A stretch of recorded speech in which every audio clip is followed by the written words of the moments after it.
Bismillahirrahmanirrahim. Assalamu alaikum and welcome back to my channel Study with Umar.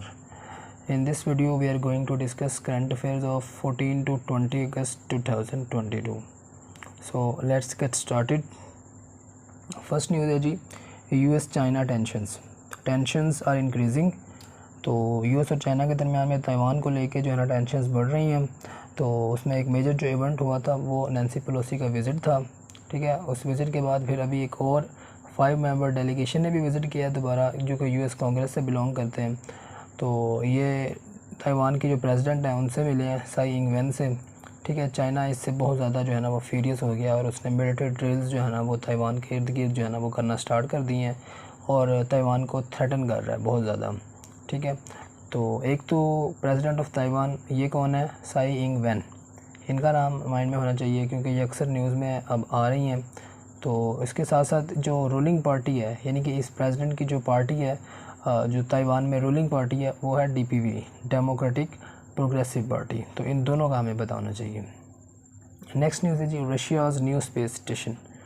तो Russia का जो new space station है उसका नाम होगा रॉस, ठीक है। रिसेंटली रशिया ने जो है ना फिज़िकल मॉड्यूल जो वो अनवील किया है अपने न्यू स्पेस स्टेशन का, कि इनका जो स्पेस स्टेशन जो नया होगा वो किस तरह का होगा। तो ये इन्होंने अनाउंस दरअसल किया क्यों है, क्योंकि रशिया ने अनाउंस किया कि जी Russia will quit International Space Station till 2024, 2024 तक रशिया इंटरनेशनल स्पेस स्टेशन को लीव कर देगा, क्विट कर देगा, ठीक है। और इसी तरह की अनाउंसमेंट USA ने भी की हुई है। तो USA ने कहा कि 2030 तक हम भी लीव कर देंगे, ठीक है। और अब इन एजेंसीज़ की बात कर लेते हैं। रशिया की जो स्पेस एजेंसी है उसे कहते हैं रोसकोस्मोस, और जो USA की जो स्पेस एजेंसी है उसे कहते हैं नासा, ठीक है। अब रोसकोस्मोस जो है इसका जो हेड है, चीफ़ है, वो कौन है, यूरी बोरिसोव। और इसी तरह जो नासा है उसका चीफ़ कौन है, नेल्सन बिल। और एक स्पेस एक्स, ये भी एक स्पेस कंपनी है, स्पेस एजेंसी है, और इसके ऑनर जो हैं, इसके जो हेड हैं या इसके जो चीफ़ हैं वो हैं एलॉन मस्क, जो दुनिया के रिचेस्ट पर्सन भी हैं, ठीक है। और अब इंटरनेशनल स्पेस स्टेशन की बात कर लेते हैं। ये बेसिकली लॉन्च किया गया था 1998 में bye Russia, US, Japan, Canada and 11 European countries. European countries 11 थे और बाकी ये 4 कंट्रीज़ इन्होंने मिल के जो है ना 1998 में इंटरनेशनल स्पेस स्टेशन को लॉन्च किया था। अब इसको जो है रशिया वो 2024 में लीव कर देगा, अपना बना लेगा, और उसने जो नाम रखा है वो रॉस है। और इसी के साथ साथ जो USA है वो भी इसको लीव कर देगा 2030 तक। नेक्स्ट न्यूज़ है जी, कीनियाज़ न्यू प्रेसिडेंट। कीनिया में अभी इलेक्शन हुए हैं, तो वहाँ पे बहुत ज़्यादा कंट्रोवर्शियल ये इलेक्शन रहे हैं। तो विलियम रूटो बहुत फ़ाइन मार्जिन के साथ ये जीते हैं, लेकिन इनके जो मुखालिफ हैं, मद्दे मुकाबिल हैं ओडिंगा, वो इस बात को एक्सेप्ट ही नहीं कर रहे, ठीक है। तो अभी डिस्प्यूटेड इलेक्शंस चल रहे हैं, लेकिन फ़िलहाल विलियम रूटो जो है ना वो इलेक्ट हो चुके हैं न्यू प्रेसिडेंट कीनिया के। कीनिया ने इंडिपेंडेंस हासिल की थी ब्रिटेन से 1963 में, और कीनिया का एक शहर है नैरोबी, यहाँ पे UNEP इस्टेब्लिश किया गया था, यूनाइटेड नेशन एनवायरमेंटल प्रोग्राम, ठीक है, 5 जून 1972 को। तो UNEP नैरोबी में बनाया गया था, इस्टेब्लिश किया गया था। तो उसी मुनासबत से 5 जून को जो है ना वर्ल्ड एनवायरनमेंट डे मनाया जाता है। और 2021 का जो वर्ल्ड एनवायरनमेंट डे था वो पाकिस्तान में मनाया गया था। पाकिस्तान यानी कि उसको होस्ट जो था ना वो पाकिस्तान था। अब नेक्स्ट है जी 15 अगस्त 1945। ये 15 अगस्त 1945 को बेसिकली जापान ने सरेंडर कर दिया था वर्ल्ड वार 2 के दौरान। तो उस सरेंडर की 77th एनिवर्सरी मनाई जा रही है 2022 में, ठीक है। बेसिकली हुआ क्या था, 6 अगस्त और 9 अगस्त को USA ने 2 एटॉमिक बॉम्ब गिरा दिए थे जापान के 2 शहरों के ऊपर, एक हिरोशिमा के ऊपर और दूसरा नागासाकी के ऊपर। और ये ड्रॉप कैसे किए थे इन्होंने, B-29 बॉम्बर्स के थ्रू, ठीक है। तो उसके बाद यानी कि 6 और 9 के बाद, और आप समझ लें 6 दिनों के बाद इन्होंने सरेंडर कर दिया 15 अगस्त को। तो उसकी जो है ना वो एनिवर्सरी 77th एनिवर्सरी जो है ना जापान के सरेंडर की इन वर्ल्ड वार 2 वो मनाई जा रही है 15 अगस्त 2022 में। उसके बाद नेक्स्ट न्यूज़ है, नेक्स्ट आर्मी चीफ़ कौन होंगे। 1973 के जो कॉन्स्टिट्यूशन है उसके अकॉर्डिंग आर्टिकल 243 सेक्शन 3 के अकॉर्डिंग जो है ना प्रेसिडेंट जो है ना वो अपॉइंट कर सकता है सर्विसेज चीफ़ को ऑन एडवाइस ऑफ PM की एडवाइस के ऊपर जो है ना प्रेसिडेंट ही आर्मी चीफ़ को लगा सकता है। अब इसमें प्रोसीजर क्या है कि GHQ 4 से 5 नाम जो है ना लेफ्टिनेंट जनरल के वो देगा मिनिस्ट्री ऑफ डिफेंस को। मिनिस्ट्री ऑफ डिफेंस जो है वो आगे एडवाइस करेगी पीएम को, ठीक है। पीएम उनमें से एक जो है वो आदमी सिलेक्ट करेगा और प्रेसिडेंट को कहेगा और प्रेसिडेंट उसको अपॉइंट कर देगा। अब रिसेंट हमारे जो करंट जो आर्मी चीफ हैं वो है जनरल बाजवा, ठीक है, कमर जावेद बाजवा, और वो 10th आर्मी चीफ हैं। 61 ईयर्स की इनकी एज है। 2016 में अपॉइंट हुए थे और इमरान खान जो उस टाइम के प्राइम मिनिस्टर थे उन्होंने इनको एक्सटेंशन दी थी 2019 में। तो 2022 में ये जो है ना नवंबर 2022 में रिटायर हो जाएंगे, ठीक है। अब आर्मी चीफ और chairman joint chief of staff, ये दोनों ही जो ओहदे हैं ना ये 4 स्टार जनरल्स के होते हैं, मतलब इन दोनों के 4 स्टार्स होते हैं, तो ये 4 स्टार जनरल्स होते हैं। और इसी के साथ साथ ये दोनों जो हैं बोथ आर रिटायरिंग इन नवंबर 2022, ठीक है। तो अब सीनियरिटी लिस्ट में देखा जाए तो general Asim Munir, lieutenant general जो आसिम मुनीर हैं वो टॉप पे हैं, और इनके साथ साथ लेफ्टिनेंट जनरल साहिर शमशाद और लेफ्टिनेंट जनरल फैज़ हमीद, ये भी मतलब हॉट कंटेंडर्स हैं। तो अब देखना ये है कि कौन जो है ना वो अपॉइंट होता है। इसके बाद नेक्स्ट न्यूज़ है यूएन ह्यूमन राइट्स चीफ, तो इनका नाम है माइकल बैकलेट। तो रिसेंटली ये न्यूज़ में थी क्योंकि इनका ट्रिप था बांग्लादेश में। तो बांग्लादेश में जो रोहिंग्या के जो मुसलमान हैं वो रेफ्यूजी बन के रह रहे हैं, तो ये उनका विज़िट करने आई थी उधर के, वहाँ पे क्या हालात हैं। तो इनका नाम हमारे माइंड में होना चाहिए। इसी के साथ साथ कुछ और जो हेड्स हैं यूनाइटेड नेशन के चीफ़ हैं उनका भी मैंने जिक्र किया है। तो यूनाइटेड नेशन के जो सेक्रेटरी जनरल हैं, चीफ़ हैं जो पूरी यूनाइटेड नेशन को हेड करते हैं, वो हैं एंटोनियो गुटेरेस। ये पुर्तगाल से हैं और ये 9th जो है ना वो सेक्रेटरी जनरल हैं।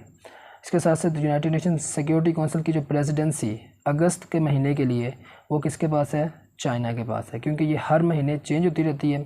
और 15 मेंबर्स जो यूनाइटेड नेशन सिक्योरिटी काउंसिल के हैं, 10 परमानेंट, 5 परमानेंट और 10 नॉन परमानेंट, उनमें रोटेट होती रहती है हर महीने के बाद। तो अगस्त के महीने में किसके पास है? चाइना के पास है। और इसके बाद है यूनाइटेड नेशन जनरल असम्बली, इनके प्रेसिडेंट कौन है? अब्दुल्ला शाहिद, ये मालदीव से हैं। और यूनाइटेड नेशन डे कब मनाया जाता है? 24 अक्टूबर को, क्योंकि 24 अक्टूबर 1945 को यूनाइटेड नेशंस इस्टेब्लिश हुई थी, बनी थी। तो उसी मुनासबत से 24 अक्टूबर को यूनाइटेड नेशंस डे मनाया जाता है। नेक्स्ट न्यूज़ है अजलान शाह हॉकी टूर्नामेंट। तो ये Azlan Shah hockey tournament basically कहाँ पे होता है? मलेशिया में होता है। Last held in 2019, last time कब हुआ था? 2019 में। और उस टाइम का विनर कौन था? साउथ कोरिया, इसने इंडिया को डिफीट किया था। सबसे ज़्यादा बार किसने जीता है Azlan Shah hockey tournament? Australia ने। कितनी मरतबा? 10 मरतबा। और 2022 में इसकी डेट अनाउंस हो गई है, 16 से 25 नवंबर तक ये मलेशिया में खेला जाएगा। इसके साथ साथ कुछ और इवेंट्स हैं। टोक्यो ओलंपिक्स 2022, ये जापान में हुआ था, जापान के शहर टोक्यो में। और एशियन गेम्स 2022 की, ये कहाँ पे होनी है? हैंगजू, चाइना में। हैंगजू शहर है चाइना का। और कॉमनवेल्थ गेम्स जो कि हो गई हैं अभी 2022 वाली, बर्मिंघम में हुई हैं यूके में। और इसमें पाकिस्तान ने 8 मेडल्स विन किए हैं, जिसमें 2 गोल्ड भी शामिल हैं। नेक्स्ट है चाइनीज़ मिलिट्री शिप डॉक्स इन श्रीलंका। चाइना की एक मिलिट्री शिप है जो बहुत ज़्यादा कंट्रोवर्शियल हो गई थी कुछ पिछले दिनों से। उसका नाम है युआन वैंग 5, ठीक है। चाइना कहता है कि ये रिसर्च, ठीक है, वेसल है, Chinese research vessel bristling with antenna and communication gear. China कहता है कि रिसर्च पर्पज़ के लिए ये रूटीन इसका ट्रिप है, लेकिन इंडिया और यूएस ये कहते हैं कि ये एक स्पाइंग शिप है, तो इससे इंडिया को बहुत ज़्यादा नुकसान होगा। उसके मिसाइल सिस्टम कहाँ पे हैं उसको हैक कर लिया जाएगा, उसकी इन्फॉर्मेशन वगैरह स्पाई कर ली जाएगी। तो इंडिया को बहुत ज़्यादा ख़तरात थे। इंडिया ने बेसिकली एहतजाज किया था कि आपने इसको डॉक नहीं होने देना। तो श्रीलंका ने एक्सेप्ट कर ली इनकी बात और मना कर दिया चाइना को। लेकिन चाइना ने जब प्रेशर डाला तो दोबारा उनको इजाज़त मिल गई और अब ये रिसेंटली डॉक कर चुकी है।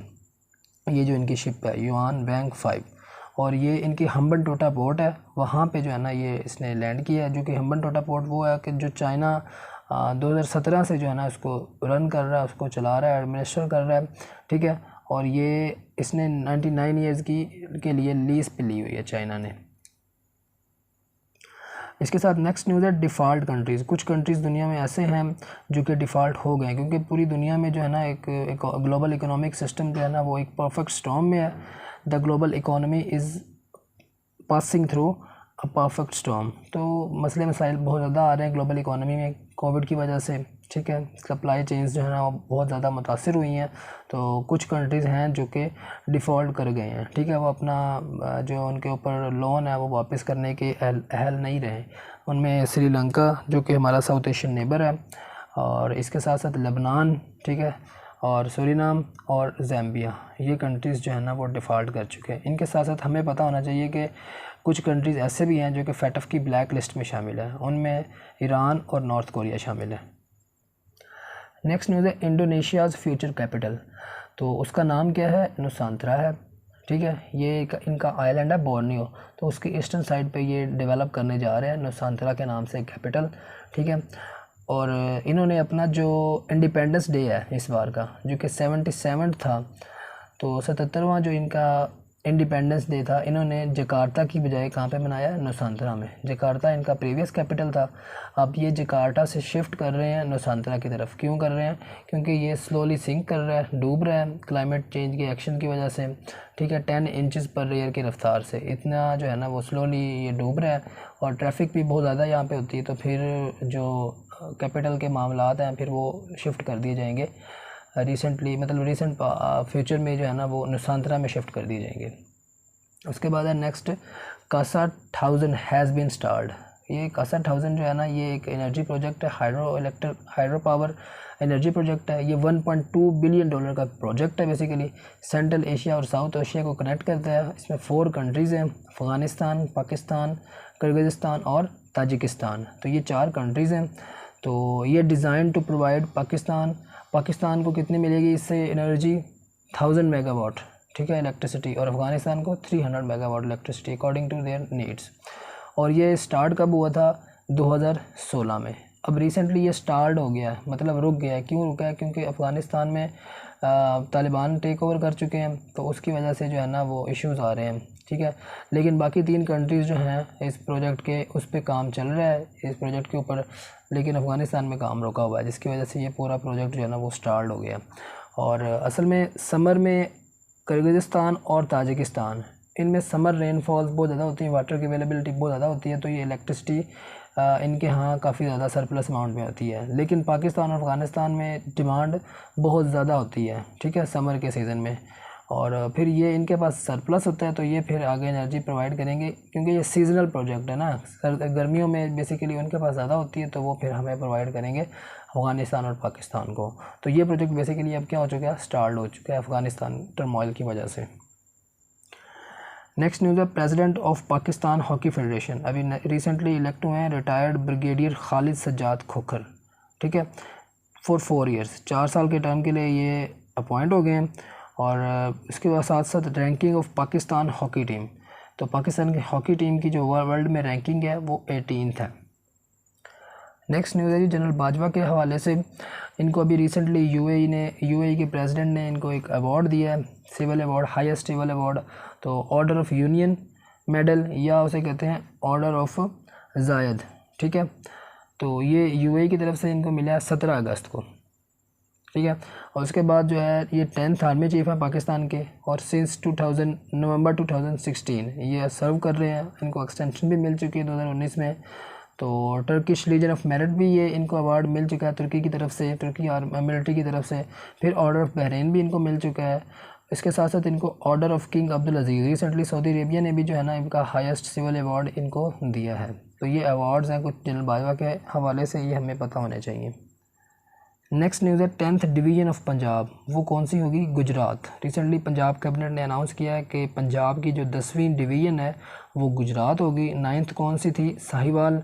और इसके साथ साथ एक और भी अनाउंस की है बहुत ज़्यादा बड़ी, जो समझ लें वो free education till graduation. Parvez Elahi जो पंजाब के वज़ीर आला हैं, उन्होंने ये अनाउंस किया था कि ग्रेजुएशन तक जो है ना वो एजुकेशन वो फ्री हो जाएगी।